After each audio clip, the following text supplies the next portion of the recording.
Šiandien taikos taryba pasiekė istorinį susitarimą dėl visiško Hamas ir visų kitų ginkluotų grupuočių Gazos ruože nuginklavimo. Tai yra milžiniškas žingsnis link ilgalaikės taikos ir saugumo. Tačiau ką sako Hamas? Pažiūrėkite.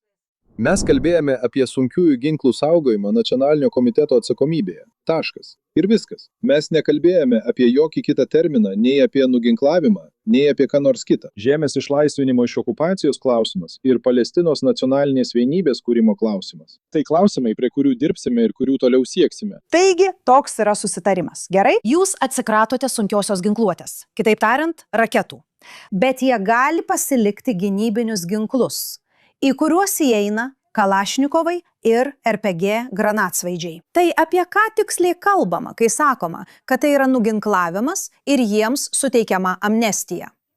Suteikiama amnestija likti ruože? Mes žinome, kad jie nenusiginkluos. Taigi visas šis procesas yra tiesiog nesąmonė.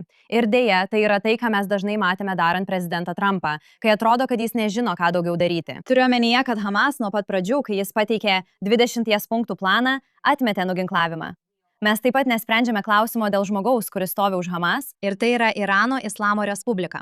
Dabar žinau, mes ir dėl to vis diskutuojame, bet tai tas pats dalykas. Bent jau šiuo metu, pagal tai, ką žinome dabar, prezidentas Trumpas nesiima veiksmų, kad juos patrauktų atsakomybėn, ir tarptautinė bendruomenė taip pat to nedaro. Ir mes žinome, kad tai yra gyvatės galva. Ir mes žinome, kad tikrai Hamas buvo susilpninta. Ir aš tai matau taip. Artėja dar viena žiema. Jaučiuosi lyg iš sostų karų. Žiema artėja. Gyvename tarsi sostų karuose, tik be drakonų.